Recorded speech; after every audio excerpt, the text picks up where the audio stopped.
संस्कृत मित्राणी नमो नमः। मैं पूर्णिमा शर्मा आज आपके लिए कक्षा 8 की संस्कृत दीपकम पुस्तक से प्रथम पाठ का अर्थ लेकर प्रस्तुत हुई हूँ। इससे पहले कि हम प्रथम पाठ का अर्थ शुरू करें, आपको बता दें कि आपकी पुस्तक में शुरू में यहाँ पर राष्ट्रगानम दिया हुआ है। देखिए, ये आपको आता ही है, राष्ट्रगानम यहाँ पर दिया हुआ है। और इसके अलावा राष्ट्रगान के अलावा यहाँ पर आपको ये राष्ट्रगीत भी दिया हुआ है। राष्ट्रगान जो है जनगण मन है और राष्ट्रगीत वंदे मातरम है। ये वंदे मातरम आपका जो संस्कृत में दिया हुआ है, ये आपका इसी चैनल पर पूर्णिमा शर्मा के नाम से जो चैनल है उसी पर यूट्यूब में डला हुआ है। तो वहाँ पर आप इसका अभ्यास कर सकते हो, इसको गायन के साथ, गायन के रूप में।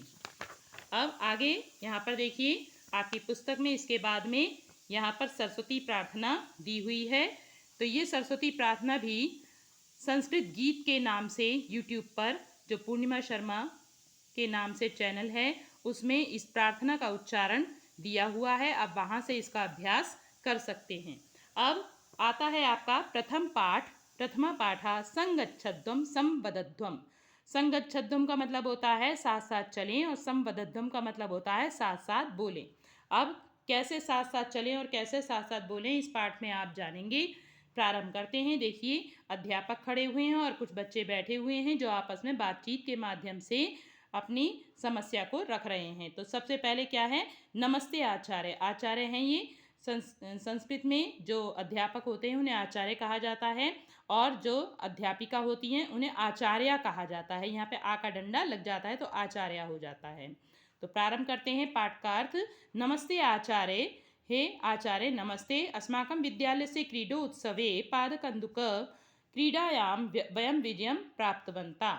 हमारे विद्यालय के खेल महोत्सव में पादकन्दुक कहते हैं फुटबॉल को, जो पैर से खेली जाती है। फुटबॉल की खेल में हम सब ने विजय प्राप्त की। तो आचार्य जो है इनको क्या दे रहे हैं, वर्धापयन्ति, आशीर्वाद, अभिनंदन, भवताम, आपका स्वागत है। अपि भवन्तः जानन्ति, आप जानते हैं, यत् भवताम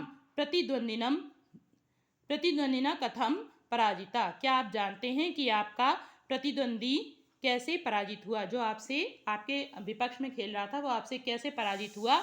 तो यहाँ पर बच्चे कह रहे हैं आम, हाँ, जानामि आचार्य, हम जानते हैं। अस्माकं दलस्य क्रीडकेषु परस्परम सम्यक सामंजस्य आसीत्, कि हमारे दल यानी कि जो समूह था उसमें खेलों में परस्पर आपस में भली भांति तालमेल था। जो हम खेल रहे थे हमारे ग्रुप में, जो तालमेल था आपस का, वो भली भांति था, ठीक था। किंतु विपक्षी दले तत्नासीत्, किंतु विपक्ष दल में वैसा नहीं था, अर्थात उनके विचारों में तालमेल नहीं था, एक जैसे विचार नहीं थे। सत्यम आचार्य, आचार्य सत्य है। तस्य दलस्य क्रीडकेषु परस्परम मनोभेदा द्वेष भावचासीत्, सत्य है आचार्य कि उनके उस दल के खिलाड़ियों में आपस में मनोभेद, मन के भेद और द्वेष भाव था, आपस में ईर्ष्या की भावना थी। ते अन्योन्यम सहयोगम न कृतवन्तः, और वे एक दूसरे का सहयोग नहीं कर रहे थे। तर्हि वदन्तु विजय प्राप्त्यर्थम किम किम आवश्यकम, तो आचार्य ने क्या कहा, तो बताएं विजय प्राप्त करने के लिए क्या क्या आवश्यक है। मिलित्व कार्य करणम एकता परस्परम सामंजस्य च आवश्यकम, मिलकर कार्य करना। इस बच्चे ने उत्तर दिया कि मिलकर कार्य करना, एकता और आपस में सामंजस्य यानी कि तालमेल आवश्यक है। सत्यमेव उक्तम, सत्य ही कहा। एष एव संदेश वेदे संगच्छध्वम संवदध्वम इत्येव प्रदत्ता, यही संदेश वेद में संगच्छध्वम संवदध्वम यानी साथ साथ चलें और साथ साथ बोलें, इस रूप में दिया गया है। आचार्य कस्मात् वेदात् गृहीता एष संदेशा, अब बच्चों ने पूछा कि हे आचार्य किस वेद से यह संदेश लिया गया है। कहा च अस्य अभिप्राय, और इसका अभिप्राय क्या है, इसका मतलब क्या है।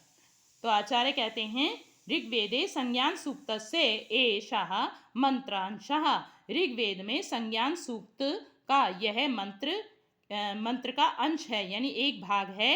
एतत् संगठन सूक्तम इत्यपि प्रख्यातम, यह संगठन सूक्त के नाम से भी प्रसिद्ध है। प्रख्यात मतलब प्रसिद्ध है। क्या?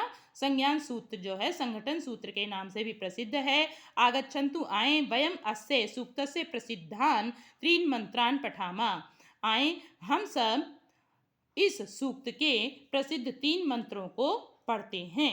अब देखिए यहाँ पर कौन से 3 मंत्र हैं जो आचार्य अपने यहाँ पर बच्चों को पढ़ा रहे हैं, वो हम देखेंगे यहाँ पर। तो कहाँ से लिए गए? यहाँ पर लिखा हुआ है, देखिए, प्राचीन भारतीय ज्ञान परंपरायाम वेदा साक्षात ब्रह्म मुखानि निस्सृता पवित्रतमा दैवी वाक् इति मन्यते। प्राचीन भारतीय ज्ञान परंपरा में वेद साक्षात ब्रह्मा के मुख से निकले हुए सबसे पवित्र देवी वाणी है, ऐसा मानते हैं। वेदस्य चत्वारा संहिता सन्ति, वेद की 4 संहिताएं हैं। 4 वेद ये हैं, देखिए, ऋग्वेद, यजुर्वेद, सामवेद और अथर्ववेद। इमे वेदाः अद्य विश्व से प्राचीनतम साहित्य रूपेण विद्वद्भिः मन्यन्ते। ये वेद आज संसार के सबसे प्राचीन साहित्य के रूप में विद्वानों के द्वारा माने जाते हैं। भवन्तः सर्वे स्नात्वा शुद्ध वस्त्राणि परिधाय पात्राणं बहिः स्थापयित्वा अस्यां प्रार्थना सभायां समुपस्थिताः सन्ति। आप सब स्नान करके शुद्ध वस्त्र धारण करके अर्थात धुले हुए वस्त्र धारण करके यानी पहनकर, पादत्राण कहते हैं जूते, और जूते बाहर रखकर अस्याम प्रार्थना सभायाम इस प्रार्थना सभा में उपस्थित हैं। अतः आगच्छन्तु इसलिए आए, प्रणामांजलिं कृत्वा नेत्रे मिलित्वा एकाग्रचित्तेन संवेदस्वरेण च वेद मंत्राणाम उच्चारणम कुर्मः। तो आए, हाथों को जोड़कर आंखें बंद करके एकाग्र चित्त से संवेद स्वरेण एक स्वर से वेद मंत्र का उच्चारण करें। अब ये वेद मंत्र हैं, इनका उच्चारण कर लेते हैं। ओम, पहले ओम बोलेंगे, फिर मंत्र का उच्चारण देख लीजिए। संगच्छध्वं संवदध्वं संभो मनांसि जानताम देवा भागम यथा पूर्वे संजनाना उपासते।